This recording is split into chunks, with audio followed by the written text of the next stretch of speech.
আহমদ আনসারী রহমতুল্লাহ আলাইহি, আল্লাহ তাআলা তার কবরকে জান্নাতের উঁচা মাকাম বানিয়ে দেন। ওনার এক বয়ানে শুনছিলাম, হুজুরে একবার বলছে যে চাচায় ভোরবেলা খেতে কাম করছে সারাদিন, এই ভোর রাত্রে চলে গেছে খেতে, রাতের 10টা 11টা বাজে ঘরে আসছে। তো ঘরের লগের ঘরে ভাতিজা, রাত 11টা, চাচায় ভাতিজা শুনতেছে চাচায় একামত দিয়া নামাজ পড়তে আছে, নিজে নিজে নামাজ পড়ে রাখে, বাকি একামত দিয়া লইছে আর এরপরে নিজে নামাজ। এখন একামত দিছে, ভাতিজা শুনছে চাচায় নামাজ পড়ছে, ঠিক আছে, কিন্তু দেখে যে 5-10 মিনিটের মাথা আবার একামত দিছে, আবার দিছে একামত চাচা দিয়ে, আবার কি জানি নামাজ পড়লো মনে হয়, একটু পরে আবার একামত দিছে। ভাতিজা কই নারিলা কিনিলে কি নামাজ, উদ্দুর পর একামত দেয় আবার, এরম নামাজ তার শুনছি না।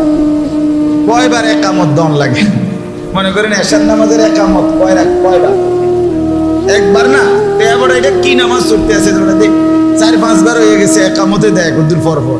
তো ভাতিজা গিয়া টেনশনে উঠে গিয়ে চাচার কাছে, চাচা এটা হুজুরের মুখে আমি এটা শুনছি, চাচা এটা কি নামাজ পড়তে আছেন যে উদ্দুর পর কাদ কামাতিস সালাহ কাদ কামাতিস সালাহ করতে আছেন, কোন ওয়াক্তের নামাজ, কি নামাজ করেন? তখন চাচা বলতেছে, ভাতিজা সেই যে ভোর রাত থাকতে গেছি খেতে, আর এই অল্প আগে আসছি, ফজর জোহর আসর মাগরিব এশা এক ওয়াক্ত নামাজ পড়ছি না, এই সব দিন নামাজ একটার পর একটা একামত দিয়ে পড়তেছি করে, এমন না বুঝছি এতবার কাদ কামাতিস সালাহ মানে ধান রুইতে রুইতে 5 ওয়াক্ত নামাজ শেষ। আহা, ছেলেরা মোবাইল টিপতে টিপতে 1 ওয়াক্ত নামাজ, সকালবেলার এই একটু ঘুম, অথচ কেউই ফজরের আগে ঘুমায় না, এমন না যে ঘুমাইছে 3টা বাজে উঠতে লাগতে হয়েছে 4টা বাজে, এমন ঘুমাইছে 12টা 1টা বাজে 11টা বাজে, ঘুম থেকে উঠার টাইম হয়েছে ফজরের টাইম কমপক্ষে 6 ঘন্টা পর। কি নাফরমান, কি নাফর, আরে কি শক্ত ডাকায়, কি নিকৃষ্ট হারামি যে ফজরের নামাজ। আমার একারে ফজরের নামাজ যে পড়ে না তারে আমার বেশি অসিব্য মনে হয়, একারে বেশি অসিব্য, একেবারে বেয়াদব, এটা একদম বেয়াদব, এটা বেশি অসিব্য, এটা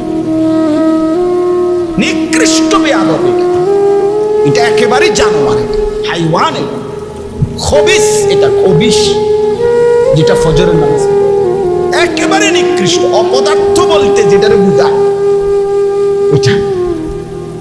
মানুষ এত বেয়াদব হয় না, কোন মানুষের বাচ্চা এত নিকৃষ্ট হবে না। কিরে বেটা 6 ঘন্টা ঘুমাইলি, 5 ঘন্টা ঘুমাইলি, তুই কেমনে ফজরের নামাজ পড়ছ না? এটা কারণটা কি? এত বড় নিকৃষ্ট বেয়াদব কেমনে হয় মুসলমান? চিন্তা করি। আমি আজকেও একেবারে কারেক্ট 4:45 জামাত, বিশ্বাস করো 4:35 যখন বাজে তখন বাসা সারাটা রাত গাড়ি রাজবাড়ি। গতকালকে আমি মাহফিলে গেছি ঢাকা, পদ্মা পার হইয়া পদ্মা সেতু পার, ফরিদপুর, তারপরে পদ্মা সেতু পার হয়ে এই পদ্মা সেতুর আগেও ভাঙ্গা ফরিদপুর একটা জায়গা আছে, ওইখানেও জ্যামে পড়ছি, ঢাকাটা পুরোটা জ্যাম। এই জ্যাম পার করে আইতে আইতে আইতে বাসায় যখন আসছি, বিশ্বাস করেন আর ফজরের জামাতের আর 5-7 মিনিট বাকি, ফজরের নামাজ ওযুটা করেই মসজিদে গিয়ে ফজর পড়ে, ফজর বাদ আমার কওমি মাদ্রাসা সংগঠনের মিটিং, আগে মিটিং দিয়ে রাখছি আমার খবরও নেই, আর এত রাজ্যে লাগবে আমি এটা ভাবিও না। এই যেখানে মিটিং হবে ফজরের নামাজ সালামটা ফিরে আমার শিক্ষক নাজেম সাহেব মাওলানা মাসুম এর আমি ডাকি হলো মাসুম, আমি এনে বইয়া তাই তুই ঘুমাইতে আছি, তারা আইতে মানে মিটিং এর সদস্যরা আসতে আসতে যে কদ্দুর সময় পাই, ঠিক 40-42 মিনিট হবে, তারা আসতে আসতে লাগছে মিটিং, এই কদ্দুর টাইম ঘুমাইছে। ওই যে আমি আমাদের বললাম ভাই আমাকে ঘুমাইতে আসছে, এই কারণে আসলে ঘুমাইতে পারবে, সারাটা দিনে দৌড়াদৌড়ি করছে। যাই হোক, আমার বলার উদ্দেশ্য হলো এটা কি মানুষ, এটা কি জানোয়ার, এটা কি হাইওয়ান? 5 ঘন্টা ঘুমাইয়া সেটা কি মানুষ? আয় আয়, যে পদার্থ না অপদার্থ, না এটা লিঙ্গ লিঙ্গ না উভয় লিঙ্গ, আমি বুঝি দেখিতা।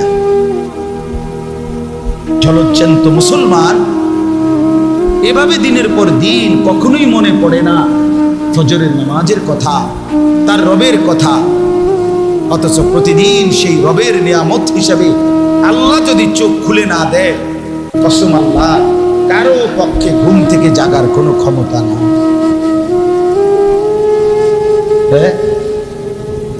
যেই কোনো মানুষ যখন ঘুম যায়, নিজের ইচ্ছাই সাথে সাথে ঘুম আসে। কথা বলেন না কেন? ছেলেরা বলো না ভাইয়া, আমরা যে ঘুমাই, এই ঘুমাইলেই যেন আমি এখন ঘুমাইতে চাচ্ছি মনে করেন, এই কথা বলবার লগ লগ কি ঘুমাইছে পড়ে। তো কারো আধা ঘন্টা, কারো 20 মিনিট, কারো 10 মিনিট, কারো 5 মিনিট, কারো 1 ঘন্টা, কারো সারা রাইতো কি আসে না, ঘুম আসে না। এই পাশো পাশ করে, এই পাশো পাশ করে। তো আল্লাহর যখন ইচ্ছা হয়, আল্লাহ কোনো এক মিনিটে, কোনো এক ফাঁকে, তখন যেন আল্লাহ আমার চোখে ঘুম দিয়া দেয়। ঠিক কি না বলে? তাহলে বোঝা গেল ঘুম আমার ইচ্ছা মতো আসে না। তাহলে বোঝা গেল ঘুম থেকে জাগা আমার ইচ্ছা মতো হয় না। ওই আয়াত বলেন না আমাদের সামনে, আল্লাহু ইয়াতাওয়াফাল আনফুসা হিনা মাউতিহা। এটা এই আয়াতটা পুরা। মানুষ যখন ঘুমায়, আল্লাহ বলছে 2 হালাত হয়। আমি বান্দার রুহু তুলে নেই, তুলে নিয়ে কাউকে আর রুহু ফেরত দেই না। আর ওয়ুরসিলুল উখরা ইলা আজালিম মুসাম্মা, কোন কোন রূহকে আমি একটি নির্দিষ্ট সময়ের জন্য আবার তার দেহের মধ্যে ফেরত দেই ঘুমের ওঠার সময়। আল্লাহ বলছেন ওয়ুরসিলুল উখরা ইলা আজালিম মুসাম্মা। আল্লাহ বলেন আমি ফেরত দেই। মানুষ যখন ঘুমায় তো রূহ কি হয়ে যায়? সরে যায়। এই জন্যই তো মানুষের স্বপ্নে দেখে, দেখেন না, শরীর এখানে কিন্তু রুহু কি করে? ঘুরে। এবার ঢাকা সিটাং ঘুরিয়া, লন্ডন আমেরিকা ঘুরিয়া। ওই যে একজনে কৌতুক কইছে যে কয় ঘুমের মধ্যে দেখছে বিশ্বকাপ খেলতে আছে, এরপরে খেলতে খেলতে খেলতে খেলতে একটা গোল যে দিছে, একটা শট দিছে, ডাইরেক্ট গোল, আর ডাইরেক্ট গোল করে যে শিক্ষার দিয়ে উঠছে, উঠটা দেখে যে পাওটা মশারি ছিদ্র করে, মশারি ছিঁড়া, ওই যে গোল দিছে, মশারির কোনা ছিল। কত বড় গোলটা দিল, চিন্তা করছে।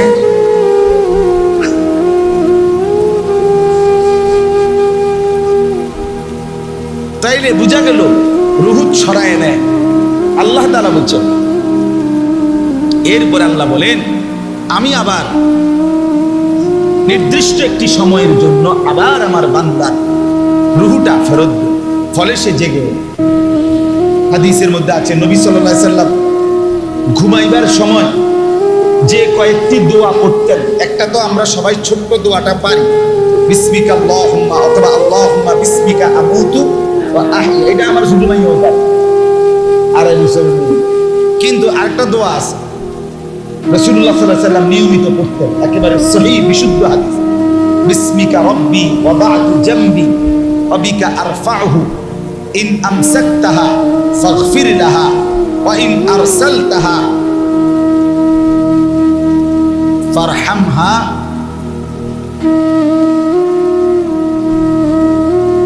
ইন আমসাকতাহা ফারহামহা ওয়া ইন আরসালতাহা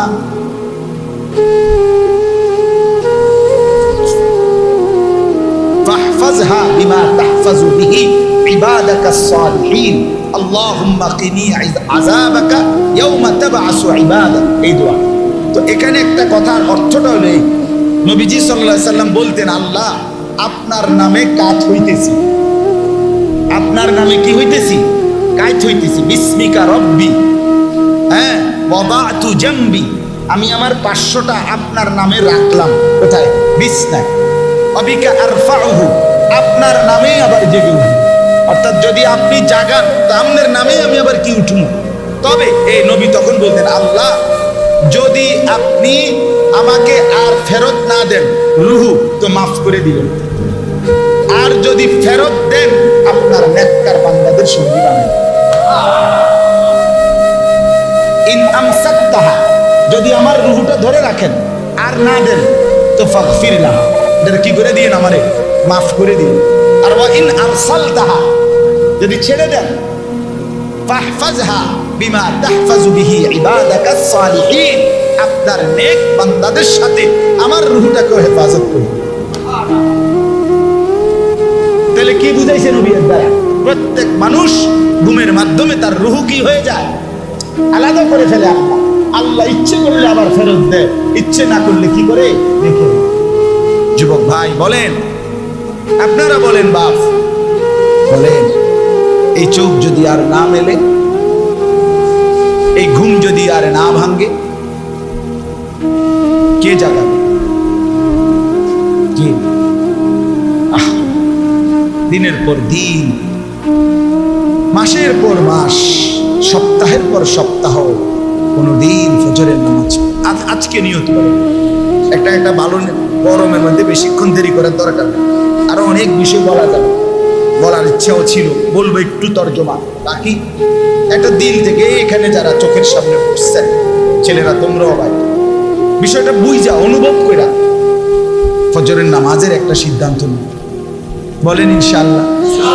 না না না, আলাদা আলাদা বলুন, দিল থেকে বলুন। মন থেকে বলছেন কিনা বল। ছেলেরা দিল থেকে বলে, ছেলেরা ভাইয়া দিল থেকে বল। দেখো, হিম্মত করো, তুমি মুসলমানের বাচ্চা কিনা। আমরা এখানে যারা বসা, আমরা মুসলমান না, আমাদের বাপ মা মুসলমান কিনা, আমাদের ধর্ম পরিচয় যে ইসলাম, এতে আমাদের অসন্তুষ্টি আছে কিনা, তাইলে আমরা নামাজ কেন বলেন? এটা হলো যে আমার পরিচয় নিয়ে আমি অসন্তুষ্ট, আমি ওদের যোগাযোগ করতেছি, চেষ্টা করতেছি ধর্মের পরিচয়টা মুছে দিতে, অথবা এফিডেভিট করতে। ইতিমধ্যে অ্যাডভোকেটের লোকের যোগাযোগও করছি যে আমার হিন্দু ধর্ম বানান যায়নি বা বুদ্ধ ধর্ম বানান যায়নি। তাইলে তো একটা কথা আছে, এরকম আসেনি কেউ, এরকম তো, তাইলে আমি কেন নামাজ পড়ব? কেন? আপনারা যারা এখানে আছেন, ছেলের বাবা, মেয়ের বাবা, অথবা স্ত্রীর স্বামী, এই তিন শ্রেণী তো আছেন। কেউ হয়তো ছেলের বাপ, মেয়ের বাপ আর স্ত্রীর স্বামী। আপনারা হাত উঠানছে, আমি সহ জাগো জাগো, জিফুত আছে, বউ আছে, হাত উঠান। আপনারা হাত উঠে কোন যে আপনারা আপনাদের স্ত্রী ছেলে মেয়েকে ফজরের নামাজে উঠাবার চেষ্টা করবেন। না ইনশাআল্লাহ, আমরা স্ত্রী ছেলে মেয়েকে ফজরের নামাজের জন্য উঠাবার চেষ্টা করব। কোন?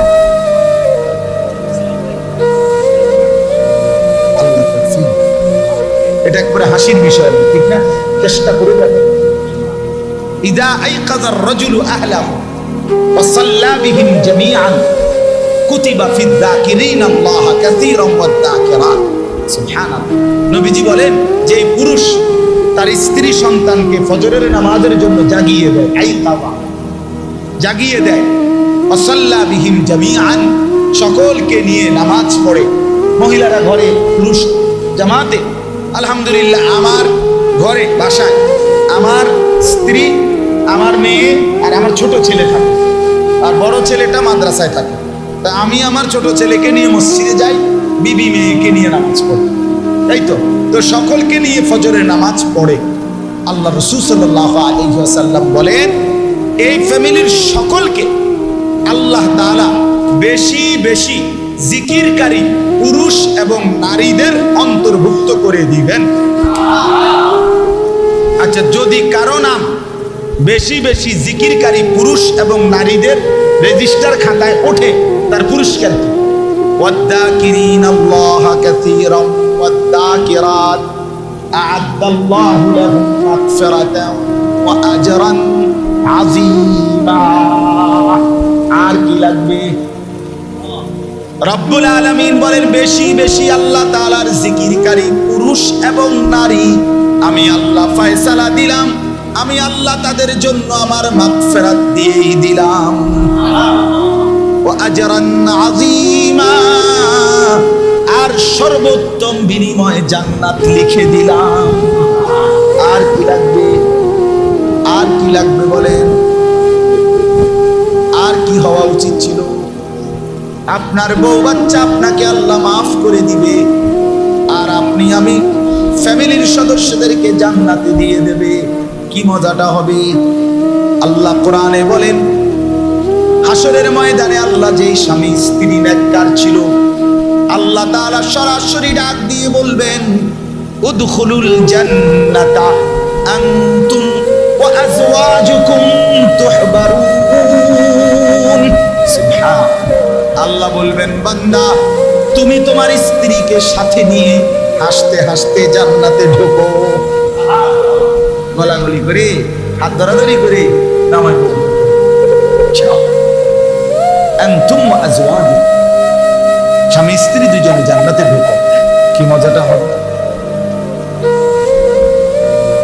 হ্যাঁ, জান্নাতে গিয়েছে তার বিবিকে হারাবে, সে জান্নাতের 70,000 হুর পাক না, তো সেই বিবির কথা কি মনে পড়বে না?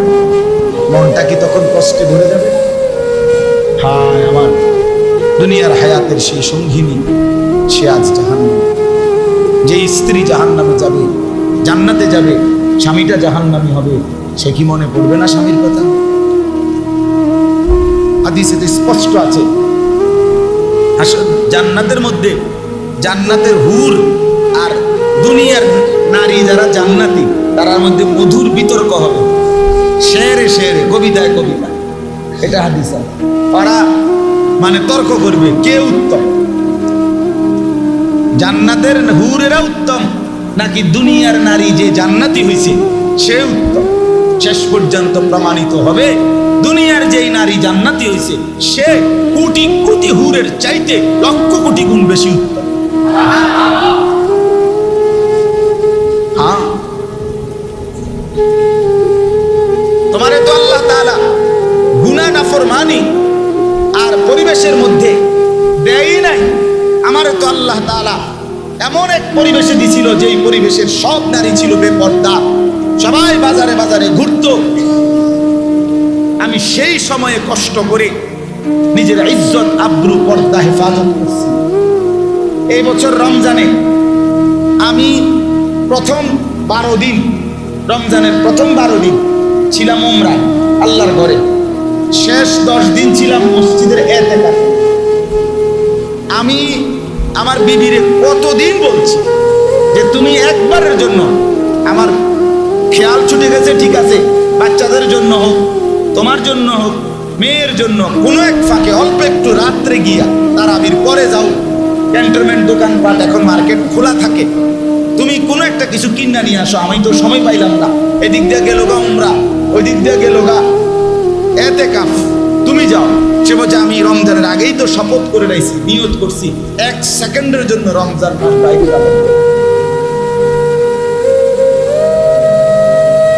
সে এমন বেটি যদি বিবি হাসরের ময়দানে জান্নাতের হুরকে বলবে না যে আমি এই কষ্টটা করে আইছি, তুমি আলাপ করো, তুমি খেয়াল লাগাইছো আলাপ করো,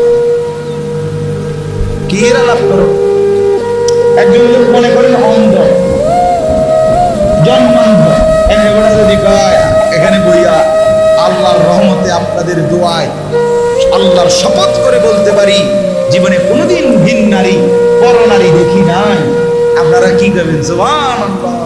রানা আব্দুল কাদের জিলানী নাকি আমরা কি আব্দুল কাদের জিলানী, হেই বেটা তুই তো চোখেই দেখো না, তোর কি বেগানা নারী কি তার এগানা নারী কি তার, ঠিক কিনা বলেন না কেন? এখানের মধ্যে বেড়াগিরি কি আছে এখানে? তুমি তো চোখেই দেখো না। কিন্তু যার চোখে দেখার পুরো সামর্থ্য ছিল সে দেখে নাই, চোখ নোয়াইছে, সে বলতে পারবে এটা আমার কষ্টের বিষয়, মেহনতের বিষয়। তাই এটা পুরস্কার বেশি না? এই জন্য দুনিয়ার স্ত্রী যদি জান্নাতি হয়, নারী জান্নাতি হয়, জান্নাতের 70,000 না 70 কোটি নারীর উপরে যা দুনিয়ার নারী হবে সর্দার। সর্দার। যাই হোক, কথার প্রসঙ্গে আমরা অন্য কথা লম্বা করে বলে ফেললাম। একই হিসাব আল্লাহর জন্যই বলা, যখন যা আল্লাহ তাআলার পক্ষ থেকে দিলে আসলো বললাম আল্লাহরই পক্ষ থেকে। এই জন্য আপনাদের কাছে অনুরোধ করি, এই আজকে যারা এই মজমার মধ্যে বসছেন, বা আমি একটু শক্ত বলে ফেলছি, ফজরের নামাজের বিষয়টা, কিন্তু আমার এটা খুব দিলে লাগে, আমার এটা খুব বেশি কষ্ট লাগে যে হারি মুসলমান এটা একটা বেশি বেশরম আমার কাছে মনে হয়। একটা হলো আমি ঘুমাইছি না, আমি ঘুমাইলাম, আমি কেন ফজরের নামাজ পড়বো না? সকালবেলা একটা মানুষের অফিস থাকে না, দোকান থাকে না, কোনো কারণ নাই, মানে ব্যস্ততার কোনো অজুহাত ফজরের নামাজের সময় আছে কি ভাইয়া? ফজরের নামাজের ওয়াক্তে কার কার অফিস করে, কোন কোন ব্যাংক করে, ফজরের ওয়াক্তে একটা ঠিক ফজরের টাইমে আপনি দোকান খুলতে হইব, এটা এমন জরুরি কাজ। তাহলে আপনি কোন গাছটা কাটেন ফজরের সময়? ঘুমটা ছাড়া। আর সেই ঘুমটা তো আপনি গেলেনি, এমন তো না যে আমি ঘুমাইছি না, আমি তো 3 ঘন্টা 4 ঘন্টা 5 ঘন্টা হলো ঘুমাইছি, তো আর অসুবিধাটা কোথায়? বলেন ইনশাআল্লাহ ফজরের নামাজ পড়বো ইনশাআল্লাহ। সবাই বলছেন নি দিল থেকে? ইউটিউবাররা কইছুনি, এই ইব্রাহিম বলছুনি কি দেখছ? ফজরের নামাজ পড়বো ইনশাআল্লাহ, আল্লাহ তৌফিক দান। কেবল এইগুলো লইয়া আটলে হইতো না, ও কাম কাম যদি আখিরাত নাম, যদি আখিরাত